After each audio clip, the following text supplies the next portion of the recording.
Morning six class. आज हम आपको एक ऐसी कहानी करवाने जा रहे हैं जिसमें दो भाई बहनों की नासमझी की कहानी है। तो तभी इसका शीर्षक भी रखा गया नादान दोस्त। नादान का मतलब नासमझ। तो ये दोस्त कौन है? दोनों भाई बहन ही हैं जो कैसे आपकी वो मत करते हैं। आगे देखिए। तो नादान दोस्त प्रेमचंद द्वारा लिखी मार्मिक कहानी है। मुंशी प्रेमचंद इसके लेखक हैं और ये एक मार्मिक कहानी है। मार्मिक मतलब दिल को छू जाने वाली। केशव और श्यामा दो भाई बहन थे। घर की छत कार्निस पर एक चिड़िया ने अंडे दिए थे। चिड़ा और चिड़िया को देखकर दोनों बच्चों को मज़ा आता था। अंडों को देखकर उनके मन में तरह तरह के प्रश्न आते थे। अब वो दोनों बच्चों के लिए नई चीज़ थी। वे दोनों अंडों के बारे में सोचते जाते। अपना नाश्ता बनाने की भी उनको करने की भी कोई सुध नहीं रहती थी। वे अक्सर सोचते रहते थे कि अंडे कितने बड़े होंगे। तरह तरह के प्रश्न आते थे उनके मन में कि किस रंग के होंगे, क्या खाते होंगे, बच्चे कब निकलेंगे, बच्चों के पर कैसे निकलेंगे, घोंसला कैसा है। बच्चे इन प्रश्नों के उत्तर जानना चाहते थे, लेकिन उनको उत्तर देता कौन, क्योंकि उनके पिताजी को पढ़ने लिखने और माँ को घर के कामकाज के कारण प्रश्नों के उत्तर देने का समय ही नहीं था। तो आपस में सवाल जवाब करके अपनी जिज्ञासा शांत कर लेते थे। आगे देखते हैं। केशव और श्यामा की जिज्ञासा जो थी दिन प्रतिदिन बढ़ती जा रही थी। यही प्रश्न जो उनके मन में उठते थे, उनके सवाल दो के जवाब जानना चाहते थे। आपस में दोनों सवाल जवाब करते रहते। वे 3-4 दिन के बाद बच्चों ने अनुमान लगाया कि अब अंडों में से बच्चे निकल आए होंगे। दोनों को बच्चों की भूख प्यास की चिंता होने लगी। दोनों ने उनकी भूख प्यास मिटाने का फैसला किया।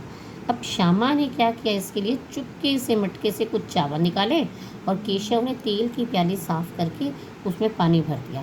कूड़ा फेंकने वाली टोकरी से घोंसले पर छाया करने का प्रबंध किया। माँ के सो जाने पर केशव और श्यामा चुपके से कमरे से बाहर आ गए। अब केशव नहाने की चौकी पर स्टूल पर रखकर उस पर चढ़ गया, क्योंकि उसे वहाँ पर घोंसले में देखना था कि किस तरह से उनके वो पड़े हुए हैं।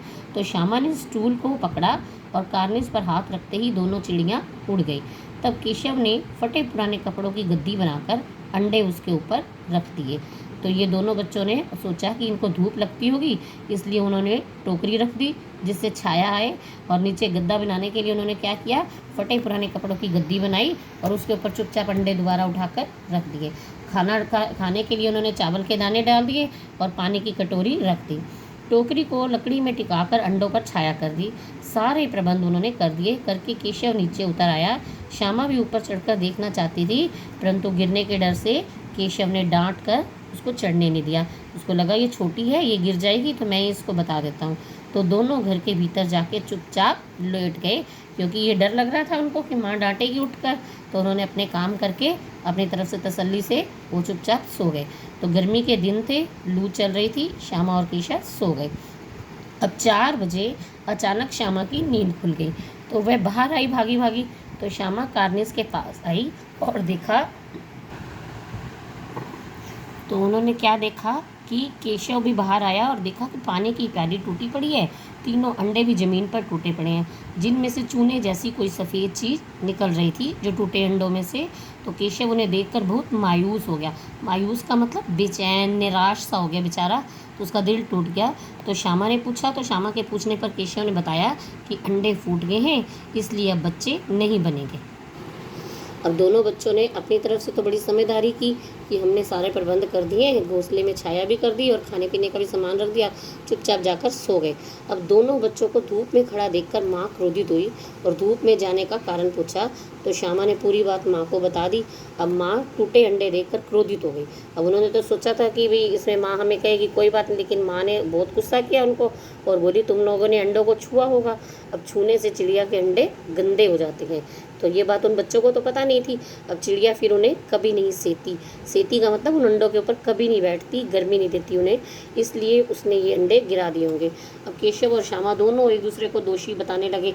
अब उनको ये लगा कि अरे हमने तो गलती कर दी बेचारे। अब अपनी तरफ से तो भला चाहते थे चिड़िया के बच्चों का, लेकिन उनसे इतनी बड़ी गलती हो गई। तो केशव श्यामा पर दोष लगाने लगा और श्यामा केशव पर। तो माँ ने केशव के ऊपर 3 जाने लेने का पाप बढ़ने की बात कही। उसने कहा तूने 3 जान ले ली है, कि एक चिड़िया और 2 उसके बच्चे। तो केशव रोनी सूरत बनाकर बोला मैंने तो सिर्फ अंडों को गद्दी पर रख दिया था। अब केशव तो अपनी गलती को पर्दा डाल रहा था। तो अब श्यामा भी बोल पड़ी। श्यामा ने क्या, केशव के भोलेपन की बात सुनकर माँ को हंसी आ गई। केशव बहुत दुखी हुआ और कई दिनों तक अपनी गलती पर अफसोस करता रहा। वह यह सोचता रहा कि उसने अंडों को सुरक्षा के प्रयास में उनका सत्यानाश कर डाला। दोनों चिड़िया वहाँ फिर कभी दिखाई नहीं दी। तो कैसी लगी आपको कहानी? आइए अब आपके शब्द अर्थ जो हैं इनको लेते हैं, ध्यान से देखिए। कार्निस, कार्निस का मतलब छज्जा, दीवार से निकला हुआ जो भाग होता है उसको कार्निस बोलते हैं। फिर गर्व, गर्व का मतलब घमंड, अभिमान। फिर पेचीदा यानी जो कठिन हो, जिसका मुश्किल से आंसर उत्तर पता चले, वो पेचीदा कहलाता है। अधीर यानी बेचैन, उतावला या जिसमें धैर्य ना हो उसे अधीर कहते हैं। आगे चारा, चारा का मतलब भोजन। स्वीकृत यानी मंजूर। आखिरकार, अंत में। हिकमत, उपाय। हिफाजत मतलब रक्षा। चीथड़े यानी कोई भी घर के फटे पुराने कपड़े या गुदड़ी, जो भी टहनी जो शाखा होती है, डाली होती है। कोठरी यानी छोटा कमरा जिसमें फालतू का सामान रखा जाता है, उसे कोठरी कहते हैं। हिस्सेदारी यानी भागीदारी। यकायक यानी अचानक। किवाड़, दरवाज़ा। सोटी यानी छड़ी। जोग यानी कि प्रयास करना।